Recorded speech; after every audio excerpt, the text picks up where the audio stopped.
নমস্কার বন্ধুরা, ইলার life style চ্যানেলে গুড মর্নিং সবাইকে। কেমন আছেন সবাই? আশা করি ভগবানের কৃপায় ভালোই আছেন। ইলার লাইফ স্টাইল চ্যানেলে আরেকটা নতুন ব্লগ ভিডিও নিয়ে চলে আসলাম আপনাদের জন্য।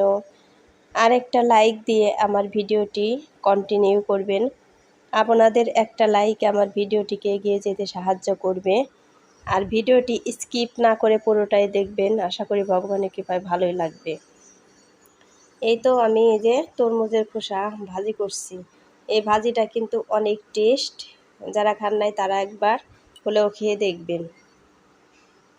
গ্রেটারে গ্রেট করে তরমুজের খোসা তারপরে ভাজি করতে হবে। এই তো আমার ভাজি হয়ে গিয়েছে। এখন আমি রান্না করব কাতল মাছের তরকারি। তার জন্য এই যে কড়াইতে তেল দিয়ে দিলাম। তেল গরম হলে পরে এই যে একটু লবণ দিয়ে দিলাম, যাতে মাছ কড়াইতে লেগে না যায়। আর আমার কণ্ঠ দেখে কেউ হাসবেন না, খুবই খারাপ হয়ে গেছে কণ্ঠ, সর্দিতে গলা একদম ভাঙা ভাঙা হয়ে গিয়েছে। এই তো মাছগুলো দিয়ে দিলাম। এখন মাছগুলো আমি একটু ভালো করে ভেজে নিব। আর বন্ধুরা, ভিডিওটি যেখান থেকে দেখছেন, দেশে থেকে বা দেশের বাইরে থেকে, সেখান থেকে আমাকে ছোট্ট করে একটা কমেন্ট করে জানাবেন। আপনাদের কমেন্ট দেখলে এবং পড়তে আমার খুব ভালো লাগে, আর কমেন্টে রিপ্লাই দিতেও আমার খুব ভালো লাগে। এই তো মাছগুলো আগেরগুলো হয়ে গিয়েছে ভাজা, যে আর কয়েকটা বাকি আছে, ওইগুলো ভেজে নিচ্ছি। এগুলো ভাজা হলে পরে তরকারিটা রান্না করে নিব।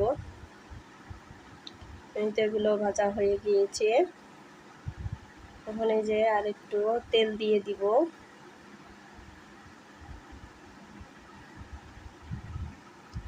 আর মাছগুলো রান্না করবো, এই যে বেগুন দিয়ে দিয়েছি। বেগুনগুলো আগে লবণ আর হলুদ দিয়ে ভেজে নিব। বেগুনগুলো একটু ভালো করে আমি ভেজে নিব। এই তো বেগুনগুলো ভাজা হয়ে গিয়েছে, এখন উঠিয়ে নিব। আর এইভাবে আমার এই তরকারি রান্না করাটা খুবই ভালো লেগেছিল, কাতল মাছের তরকারিটা। তো আবার আরেকটু তেল দিয়ে দিলাম, তেজপাতা দিয়ে দিলাম। আর আমার চ্যানেলে যারা সাবস্ক্রাইব করে রেখেছেন তাদেরকে অসংখ্য অসংখ্য ধন্যবাদ। আর যারা আমার চ্যানেলে নতুন, তারা একটা সাবস্ক্রাইব করে পাশে থাকা বেল আইকনে ক্লিক করে দিবেন, তাই নোটিফিকেশন চলে যাবে সবার আগে আপনার কাছে। এই তো এই যে গল্প করতে করতে জিরে সোমবার দিয়ে কেটে রাখা আলু আর কাঁচামরিচ এগুলো দিয়ে দিয়েছি। এখন লবণ, হলুদ গুঁড়ো এগুলো দিয়ে আলুগুলো ভালো করে ভেজে নিব। এই সোশ্যাল মিডিয়া এমন এক জায়গায়, আমরা একজন আরেকজনকে হেল্প না করলে কেউ আমরা এগিয়ে যেতে পারবো না। এই জন্য আমরা সবাই সবাইকে যদি সাপোর্ট করি, তাহলে কেউ মনে হয় পিছিয়ে পড়ে থাকবে না, সবাই এগিয়ে যেতে পারবে। এইটাই যে আমার গল্প করতে করতে আলুগুলো ভাজা হয়ে গিয়েছে। এখন এই যে পরিমাণ মতো ঝোল দিয়ে মরিচের গুঁড়ো আর ধনে গুঁড়ো দিয়ে দিলাম। আর এই যে মাছের ফুলকাটা দিয়ে দিয়েছি, মনে হয় এটা ফেলেই দিতে হবে, এটা আর খাওয়া হবে না। এই তো তারপরে এই যে জিরে আর আদা একসাথে বেটে নিয়েছি, ওগুলো দিয়ে দিলাম। ওগুলো দেওয়াতে আমার তরকারির সেন্টটা অনেক ভালো আসছিল। এই যে মাছের মাথাটা আমি একটু আগেই দিয়ে দিয়েছি, কারণ মাছের মাথা জালটা একটু বেশি লাগে। এই তো আমার তরকারি কিন্তু অর্ধেক হয়ে গিয়েছে। এখন এই যে ভেজে রাখা মাছগুলো দিয়ে দিলাম, কারণ এই মাছগুলো একটু জাল হতে হবে, না হলে তো টেস্ট লাগবে না। এই তো কয়েকক্ষণ আলুটা এই যে ভেঙে নিয়েছি, ওইগুলো ওই যে একটু ঝোল দিয়ে ভালোভাবে মিশিয়ে তারপরে যে তরকারিতে দিয়ে দিচ্ছি, কারণ এভাবে তরকারিতে দিলে পরে তরকারিটা একটু ঘন হয়, দেখতেও সুন্দর লাগে, আবার খেতেও অনেক টেস্ট হয়। না হলে পাতলা পাতলাই থেকে যায়। এই যে ভেজে রাখা বেগুনগুলো আমি দিয়ে দিলাম। বেগুনগুলো আগে ভেজে রাখায় এই তরকারিটা খুবই টেস্ট হয়েছিল। এই যে তারপর জিরে গুঁড়ো দিয়ে দিলাম। এখন আমার তরকারিটা হয়ে গিয়েছে, এখন তরকারিটা নামিয়ে নিব। তো তরকারি রান্না শেষ। এই যে তরকারি কালারটাও কিন্তু অনেক সুন্দর হয়েছে এবং খেতে খুবই টেস্ট হয়েছিল।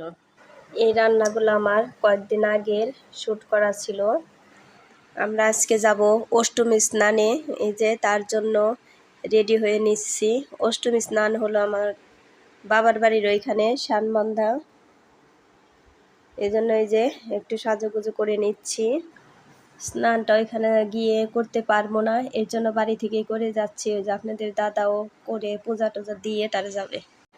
আর একটু সাজুগুজু করে গেলে নিজের কাছেই নিজেকে অনেক ভালো মনে হয়। আর আমার শরীর কিন্তু বেশি ভালো না, সর্দি অনেক, কণ্ঠটা তো বসাই। তারপরেও যাচ্ছি, কিসের জন্য যাচ্ছি মানে আপন মানুষদের সাথে দেখা হবে। আর আমি বেশি যাইও না, অনেকদিন পর পর যাই। এই অনুষ্ঠানে না গেলে তো গ্রামের কারোর সাথেও দেখা হয় না। এই অনুষ্ঠানে যাওয়ার পর মানে সবার সাথেই দেখা হয়েছিল এবং খুব ভালো লেগেছে। অনেক আশা করেছিলাম যে এ বছরটা অষ্টমী স্নান করব, কিন্তু তার ভাগ্যে হলো না, করতে পারলাম না। তা না হলেও গিয়েছি, এইটাই খুব ভালো লেগেছে। এই যে আমরা রওনা হয়ে যাচ্ছি, ওই যে আপনাদের দাদা গেট খুললো, এখন আমরা রওনা দিয়ে দিয়েছি। তো আমরা এখন অটোতে করেই যাব। ওই যে অটোওয়ালা এসে বসে রয়েছে।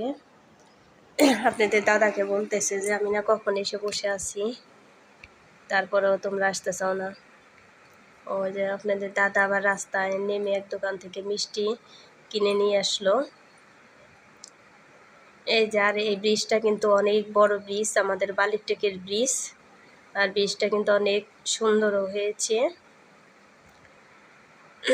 এই ব্রিজ কে কে চিনেন তারা আমাকে একটা কমেন্ট করে জানাবেন। এই তো আমরা বাবার বাড়িতে পৌঁছে খাওয়া দাওয়া সেরে তারপরে এই যে নদী দেখতে গেছি। ওই যে নদীর পার একদমই ভাঙ্গা। এই যে তারপরে যে কীর্তনে গিয়েছে, ওখানে আবার তিলক দিয়ে দিচ্ছে। তারপরে ওই যে অষ্টমী স্নানের ঘাট, কারণ এখন 11:30 নাকি 12টা বেজে গেছে। স্নান তো শেষ, একজন একজন করে মানে করতেই আছে। এই যে আপনাদের দাদা বসে আছে। আবার এই যে এই ঘাটটা কিন্তু অন্য ঘাট, এইখানেই মনে হচ্ছে যে স্নান হচ্ছে, কারণ বিকালে সবাই স্নান করতে আসে। এই যে আমি আর আমার এই যে পিসাতো বোন দুইজন আবার একটু বালির বস্তার উপর দিয়ে হেঁটে দেখছি যে কীরকম লাগে। তারপরে এই যে একটু ঝড় বাতাস আসলো, তখন যে এত ভালো লাগছিল আমার। ওই যে আমি দাঁড়িয়ে আছি, খুবই জোরে বাতাস আসছিল, খুবই ভালো লেগেছিল। তখন হলো বিকাল।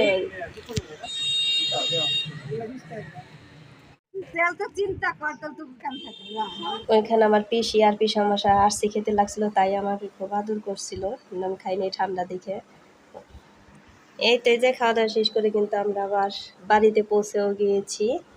এই যে বাসায় এসে গেলাম, সবাইকে রেখে আসলাম।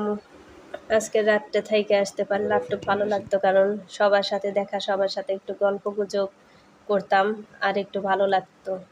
কারণ এক জায়গায় সবাই হলে পারে যা হয়। এই তো যে আর আজকে কিন্তু আমাদের আর রান্না বান্না নাই, ওইখান থেকে বাবা আমাদের জন্য প্রসাদ দিয়ে দিয়েছে, ওইগুলোই আমরা এখন খেয়ে নিব। এই যে আমার কিন্তু খুব ভালো লাগতেছে না, কারণ এসে শুয়ে আসছিলাম, আপনাদের দাদা এসে আমাকে ডাক দিয়ে উঠাইছে। এই যে শুক্তোর ডাল, জাল ডাল, লাবড়ার ডালটা মিশিয়ে দিয়েছে, আর ওই যে টক ভাতও দিচ্ছে কতগুলা। বাবাকে বলছি যে এত ভাত এতগুলো দিয়েছো কেন, এগুলো এত খাবে কে? তা বলে ফ্রিজে রেখে দিও, তারপরে খাইও। আমি বললাম আমরা তো এত খেতে পারবো নাকি।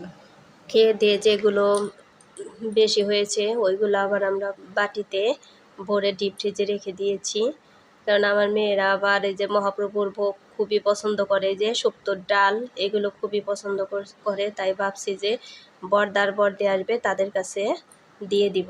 এই তো সবাই ভালো থাকবেন, সুস্থ থাকবেন, এই কামনায় রইল। আমার ভিডিওটা এখানে শেষ করলাম, টাটা।